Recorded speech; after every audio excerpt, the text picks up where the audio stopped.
Would you like to accelerate your career and reach your full potential in just minutes a day? Welcome to the LEADx Show with New York Times best-selling author and Inc. 500 entrepreneur, Kevin Kruse. Welcome to the Friday edition of the LEADx Leadership Show, where, of course, we're here to help you to stand out and to get ahead at work. This is also known as Fan Mail Friday. I take some questions, I get to rant a bit, and I hope this week you remembered to lead with intent. If you're listening to this show and it's still Friday, maybe you're on the way into work, it's not too late. When you get there, just take 10 minutes and MBWA.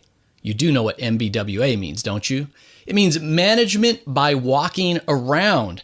Popularized by Tom Peters, the author of In Search of Excellence, kind of a guru in management. And instead of just random chit chat, building relationships is good, but have some intent with your MBWA. You might ask people, hey, what was the best part of your week? Or if you're just focused on the rapport part, ask them what's going to be the best part of their weekend. You want to ask open-ended questions, but with a direction. So people don't just say, what are you doing this weekend? Oh, nothing. You want to probe a little bit more to build that relationship. But speaking of, what are you doing this weekend? I am leaving for Hawaii. So I'm taking the family. It's like the Brady Bunch. It's the family, it's the girlfriend, her kids, it's my sister. There's like 8 of us going to Oahu and the Big Island for a couple of weeks. I'm going to go shark diving. I'm going to take a helicopter and fly over the hot exploding lava. I might even jump out of the helicopter into the lava and land on a shark. I don't know. It's just going to be this crazy Hawaii trip. That, and also because Katrina, who produces this great podcast, she's going to be on vacation too. So you are not going to get the Friday edition for a few weeks as we rest and recover and sharpen our saw, as Stephen Covey once wrote. But you're still going to be getting the weekly guest interviews, the core shows. So don't disappear for too long. And if you miss me, if you want to see some stuff from Hawaii, or you never know if I'm going to drop some random value tidbits, you can check me out on Instagram or Facebook. On Instagram, I'm at Kevin Author. On Twitter, I'm at Kruse, and my Facebook page is Kruse Author. Would have been nice if I'd gotten the same handles for all of those places. But anyway, hey, in just a minute, I'm going to answer 2 questions. One about an email from Casey, who said she's prioritizing her 40 minutes a day, but is still feeling stressed out. How come? Where's this stress coming from? And regarding leadership, how do you keep morale high when your company is being sold? But first, I got this great review from Trey St. Jobs, who wrote, "The information you cover and the guests you have on your show have made your podcast my #1 go-to over all the others I've been following. Keep up the great work and thank you for the excellent content." Trey, thank you for letting me know. And I want to remind everyone, please take 1 minute and put a rating up on iTunes for the LEADx Leadership Show. I'm spending about 60 minutes a week to write, record, and produce this Friday show for you. So if you get one thing out of the show, I hope you'll take 1 minute, just one time, to go onto iTunes, search for the LEADx Leadership Show, and just click ratings and reviews, click some stars, and that's it.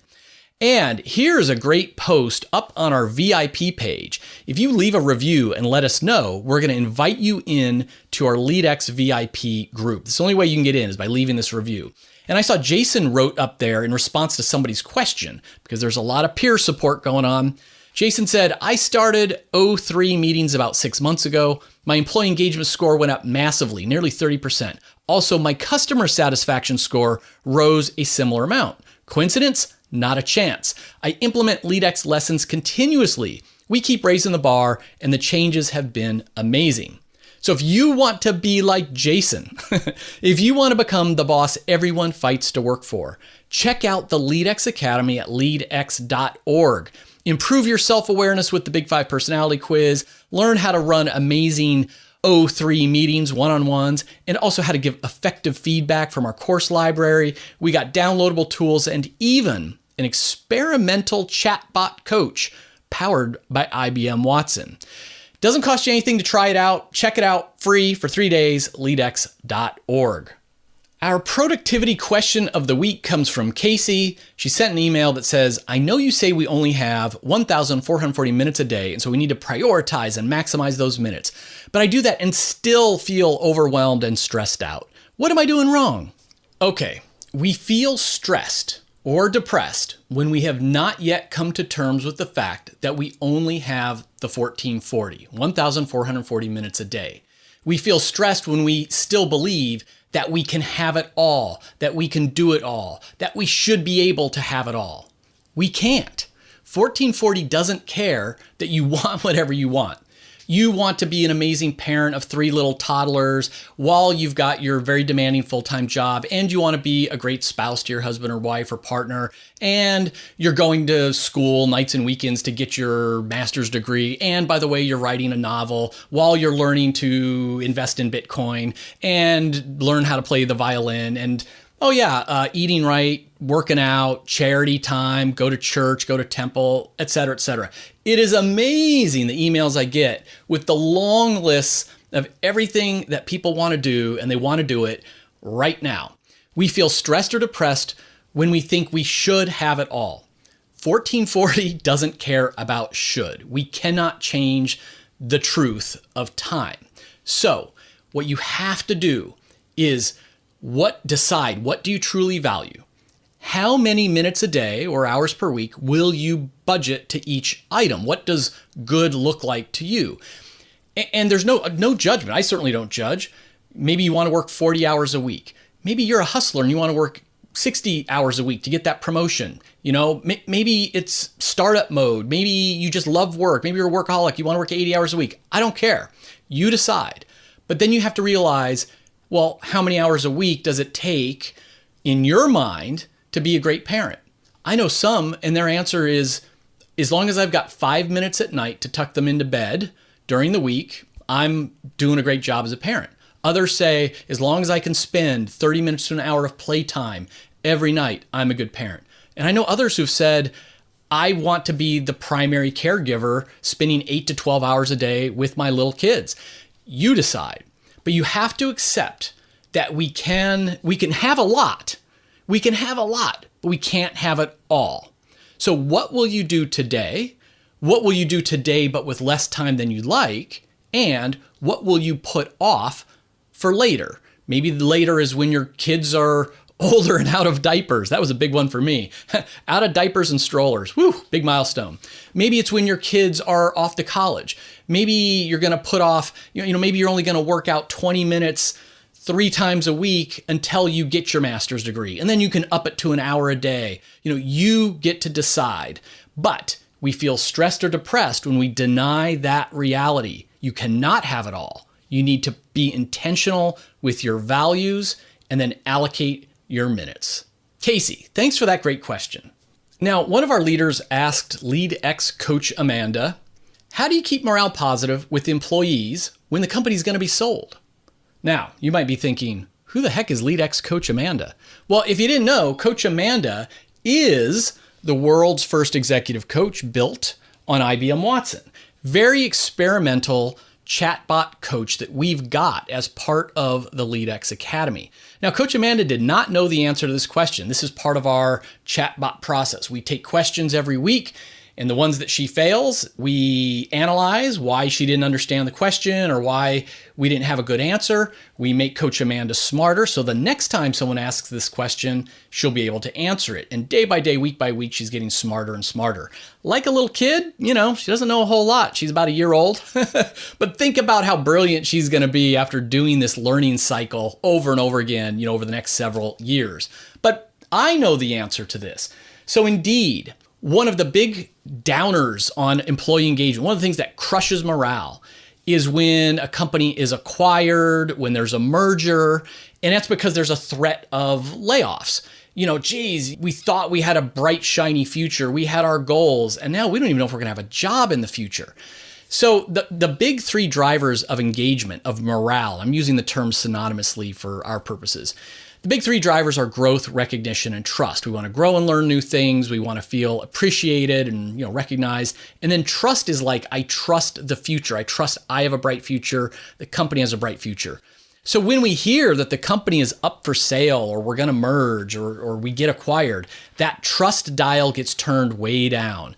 How can I feel good about things if I don't even know I have a job?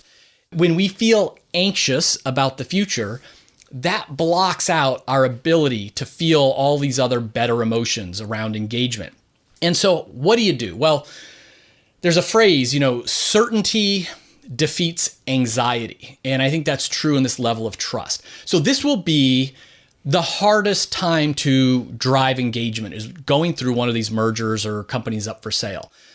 What you need to do is you need to double down on those first two dials. So as much as you can, push those growth opportunities. If you've still got budget for educational events, seminars, training, e-learning, whatever it is, now's the time to spend it. Help people to learn and grow and get ready for whatever happens in the future. If you don't have a budget, just be creative. Hey, kick that book club into high gear. Spend extra time coaching and developing your people. Set up that peer mentoring, peer coaching program you've been thinking about. But you've got to push this growth.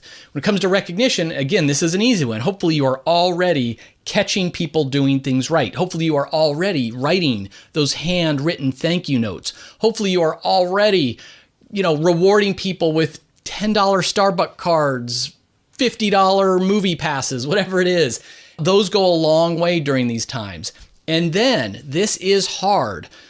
That trust dial has been turned all the way down to like 1.